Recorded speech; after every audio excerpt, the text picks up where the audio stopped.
प्रभु लिंगराज मंदिर पर स्वतंत्र आईन पर दीर्घ दशंधि धरी दाबी हो आसुला तथापि केउटना कोटी दाबी एबे भी छुड़ुची किए दायी क्यों लिंगराज आईन ए पर्यंत हो पारना सीधा सख आलोचना करने कथा मैडम कौन कह स्वागत करी कुद कुइभर को कौन कह लिंगराज स्वतंत्र आईन पर दीर्घ दिन है दाबी हो आसुला कि ए पर्यंत लिंगराज आईन स्वतंत्र आईन हो पारा ना शुणु जड़े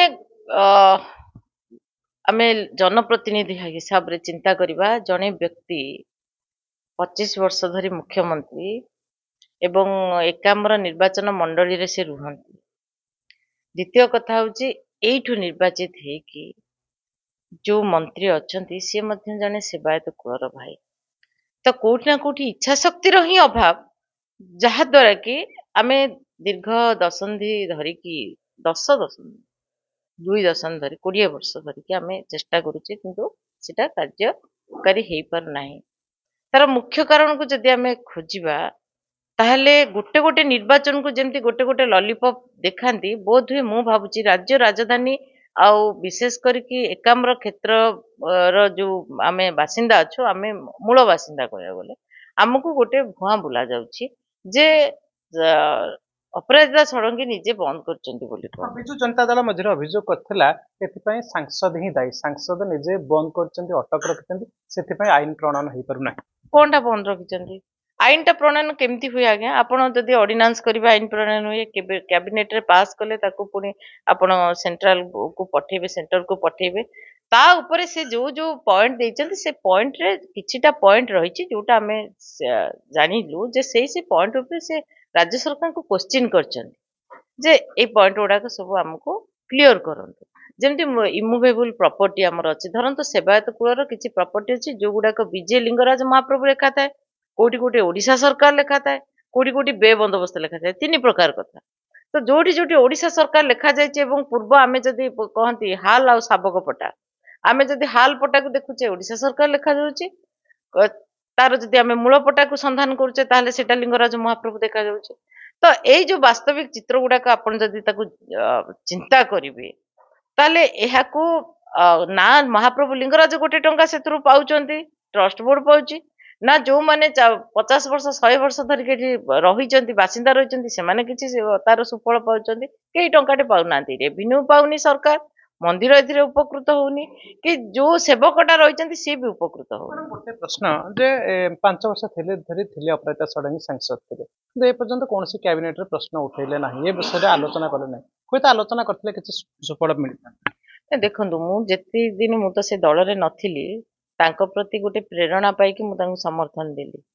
समर्थन दमार वास्तविक चित्र आपण मैंने जानी 5 वर्ष भितर केते काम अपराजिता षडंगी करते मो पाखे बहुत गुड़े तथ्य अच्छी रिपोर्ट कार्ड अच्छी एवं मुझे कौटि ना कौटि भल पाए जे भुवनेश्वर जो ढांचाटा से कमिशनर थिला बेले पूरा परिवर्तन कले वेंडिंग जोन कथा कहतु सुंदरीकरण कथा कहतु गोटे मंदिर मालिनी सहर एठी जो माने आसीबे केमती टूरिज्म बढ़िबो तांकर बहुत किछि सहयोग थिला बहुत किछि काम करचंती एवं एते काम तो आमे पूर्व 5 थर जे सांसद हेइचंती प्रश्न पारसानी मु तो देखि परनथि भुवनेश्वर आराध्य देवता प्रभु लिंगराज पे किछि गोटे काम भलो काम हेइ परबा देखंतु लिंगराज महाप्रभु सहित कपिलनाथ महाप्रभु को जे वर्ल्ड हेरिटेज रे स्थान पाई नथिले सेटा तो से करिचंती आ जो आपण कहउचंती एठी जने टूरिज्म मंत्री थिले से गोटे सेठी गोटे आपण देखिबे गोटे टूरिस्ट मानक पे गोटे तयारी करथिले गोटे हॉल टे करथिले सेतरे कोटी रु अधिक टंका खर्च हेतिला सेपा करथिले त भांगी दे देगला काई सेटा किछि आवश्यकता नथिला पैसा कोन आगे हम टैक्स गोटे झाल बुआ धन से टैक्स रे काम करचंती आपण माने आपण पर केदारगौरी कले प्रदूषण को एपर्यंत प्रदूषण मुक्त करि पले हमहु छाड़ दउ नांती आपण कहंतु जे एई कामटा मु करिवि मु करिकि देखै देबे आज्ञा केमिति प्रदूषण मुक्त करा जाए गोटे पोखरी के आपण गोटे पोखरी को कोटी कोटी टंका देइचंती कोटी 15 लाख टंका गोटे बेले सैंक्शन कले काम हैला फलसुन आपनकर देखुचंती बिंदुसागर जो बिंदुसागर रे दिने आपण मुख्यमंत्री निजे आज कहा ए दायी के कहले मुख्यमंत्री निजे दायी मुख्यमंत्री जेते बेले आसिकरी नुआ नुआ से स्टील मिनिस्टर थिले आ मोर ड्रीम रो प्रोजेक्ट कहिकरी हाइलाइट कले एकाम्र बन हैला आज्ञा तांको भल लागिबो बोली पद्म फूल को पका हैतला पद्मार जो नाड़ जो पका जाए पद्म कई को छाड़ देलो ମୁଁ ସେତେବେଳୁ କହିଛି, ମୋର ମନେ ଅଛି ଅଶୋକ ମିଶ୍ର ଥାନ୍ତି ଆମର ଜଣେ ଫରେଷ୍ଟ ଅଧିକାରୀ ଥାନ୍ତି ଅଶୋକ ବାବୁ। ମୁଁ ଦିନେ କହିଲି, ମୁଁ କହିଲି ଏତେ ବଡ ପୋଖରୀରେ ଆପଣ ଏଇଟା କାହିଁ ଛାଡିଲେ? ନା ସିଏମ ଆସୁଛନ୍ତି ଦେଖୁଛନ୍ତି ମ୍ୟାଡାମ ଟିକେ ଭଲ ଲାଗିବ ତାଙ୍କୁ। ମୁଁ କହିଲି ଜାଣିଛନ୍ତି ଏଇଟା ଯେତେବେଳେ ବଢିଯିବ ଆଉ ସଫା କରି ହବନି। ଏଇ କଥା ମୁଁ କହିଥିଲି 2007-8 ମସିହା। କଣ ହେଲା ଆଜି? ପରିସ୍ଥିତି ଯେତେ ସୁଧାରିଲେ ସୁଧାରି ହେଇପାରୁନି, ସୁଧାରି ହେଇପାରୁନି, ସୁଧାରିବାକୁ ଆଉ ଇଏ ନାହିଁ। ଏବେ ମନ୍ତ୍ରୀ କୁହନ୍ତୁ ଯେ ଏଇ କାମଟା ରଶ୍ମି ତୁ କର, ତତେ ଆମେ ଦେଲୁ କେଦାରଗୌରୀ, ଦିଅନ୍ତୁ କେତେ ଫଣ୍ଡ ଦେଇଥାନ୍ତେ।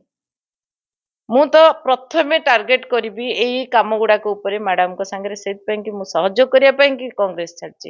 ଲୋକଙ୍କୁ ସେବା ଦେବି, ମୋ ଲୋକଙ୍କ ପାଇଁ କାମ କରିବି। ମୋର ଯାହା କିଛି ଟିକେ ଇଚ୍ଛା ଅଛି ସେଇ କାମ ଗୁଡାକ କରିବି ବୋଲି ମୁଁ ତାଙ୍କ ମିଶନରେ କାମ। ବିରୋଧୀ କହୁଛି ବିକାଶରେ ବାଧା ସାଜୁଛନ୍ତି ଅପରାଜିତା। କେବେ ବାଧା ସାଜୁନାହାନ୍ତି ଆଜ୍ଞା। ବିକାଶର ଯଦି ଗୋଟେ କିଏ ମଡେଲ ଥାଏ, ବିକାଶ କରିବା ପାଇଁ ଯାହାର ଇଚ୍ଛା ଥାଏ, ସେ ଓନ୍ଲି ଅପରାଜିତା ଷଡଙ୍ଗୀ। ମୁଁ ଯେତିକି ତାଙ୍କୁ ଜାଣିଛି, ବହୁତ କିଛି ଥିବେ। ଆଉ ବିକାଶ କରିବା ପାଇଁ କି ଗୋଟେ ଲୋକ ତାର ଆଇଏଏସ୍ କ୍ୟାରିୟରକୁ ଛାଡିଲା କାହା କଥାରେ? ମତେ କହୁଥିଲେ ପ୍ରଧାନମନ୍ତ୍ରୀ ଯୋଉଦିନ ତାଙ୍କର ପରିବାରର କଥା କହୁଥିଲେ ଯେ ମୁଁ କାହିଁକି ଛାଡିଲି, ମୁଁ କାହିଁକି ଛାଡିଲି ନା ମତେ ଲୋକଙ୍କ ପାଖକୁ ଯିବାର ଅଛି। କଣ ଆବଶ୍ୟକତା ଥିଲା ଛାଡିବାର? ସେ ତ କରିପାରିଥାନ୍ତେ, ସବୁ କିଛି କରିପାରିଥାନ୍ତେ। ତ ଏଇଥିପାଇଁ ଛାଡିଲି ଯେ ମୁଁ ଡାଇରେକ୍ଟ ଲୋକଙ୍କ ସାଙ୍ଗେ ମିଶିବି। ଆଜ୍ଞା ମୁଁ ବି ତ ଏସିରେ ବସି ପାରନ୍ତି, ଘରେ ରହିପାରନ୍ତି। ଏତେ ଥର ପରାଜୟ ଦେଖିବା ପରେ ମଧ୍ୟ ମୁଁ କାହିଁକି ଲୋକଙ୍କ ପାଖକୁ ଯିବାକୁ ଆଗ୍ରହ? କିଛି କାମ କରିବା ପାଇଁ କି ଆମକୁ ଜୀବନରେ ଅଛି। ଆଉ ନିଜର ପରିବାର ଯେତିକି ଯାହା କରିବା କଥା, ପିଲାଙ୍କୁ ପାଳିଲି, ଘର ସଂସାର ଯାହା ଦବା କଥା, ଏବେ ଯାହା ସମାଜ ପାଇଁ ଦେବି। ସମାଜ ପାଇଁ ଦବାକୁ ହେଲେ ତ ନିହାତି ଭାବରେ ମତେ ଗୋଟେ ପ୍ଲାଟଫର୍ମର ଆବଶ୍ୟକତା ଅଛି। କାହା ସାଙ୍ଗେ ରହି କାମ କରିବି ସେ ଚିନ୍ତା କଲା ବେଳକୁ ମତେ ଗୋଟେ ଆଖି ଆଜ୍ଞା ଦେଖାଗଲା। ଯାହା ବି କୁହନ୍ତୁ, ଏଇଟା ମୋ ପର୍ସନାଲ କଥା ହେଇପାରେ। ବ୍ୟକ୍ତିଗତ ଭାବେ କଣ ବର୍ତ୍ତମାନ କହିବେ, କଣ ଦାବି ରଖିବେ, କେତେ ଜଲ୍ଦି ସୁଦ୍ଧା, କେତେବେଳ ଦିନ ସୁଦ୍ଧା ଲିଙ୍ଗରାଜ ସ୍ୱତନ୍ତ୍ର ଆଇନ ପ୍ରଣୟନ କରାଯାଉଛି? ନିହାତି ଭାବରେ ମୋର ନିଜର ଦାୟିତ୍ୱ ହଉଛି ଯେ ଯେତେବେଳେ ମୋଦିଜୀ ଆସି ସାରିବେ ଆଉ ଏଠି ଆମର ସରକାର ରହିବ, ମୁଁ 6 ମାସ ଭିତରେ ଚେଷ୍ଟା କରିବି ଯେ ଏଇ ଆଇନଟା ପ୍ରଣୟନ ହଉ, ୟାର ଉପକାର ସମସ୍ତେ ପାଆନ୍ତୁ। ମୁଁ ଚେଷ୍ଟା କରିବି ନିହାତି ଭାବରେ। ଆମ ସହିତ ଥିଲେ ସେବାୟତ ପରିବାରର ବିଜେପି ନେତ୍ରୀ ରଶ୍ମି ମହାପାତ୍ର, ଯେଉଁଭଳି ଆଲୋଚନା କରୁଥିଲେ ପାଖାପାଖି 2 ଦଶନ୍ଧି ହେଲା ଲିଙ୍ଗରାଜଙ୍କ ସ୍ୱତନ୍ତ୍ର ଆଇନ ପ୍ରଣୟନ ପାଇଁ ସେ ସଂଗ୍ରାମ କରିଥିଲେ। ତେଣୁ ଏବେ ବି କୋଉଠି ନା କୋଉଠି ଆଇନ ଅଟକିଥିବା ବେଳେ ନିଶ୍ଚିତ ଭାବରେ ଚେଷ୍ଟା ଜାରି ରହିବ କିଭଳି ଭାବେ ଲିଙ୍ଗରାଜଙ୍କ ସ୍ୱତନ୍ତ୍ର ଆଇନ ପ୍ରଣୟନ କରାଯିବ। ଭୁବନେଶ୍ୱରରୁ ସରୋଜ ରଥ, ଦ କୁଇଫର।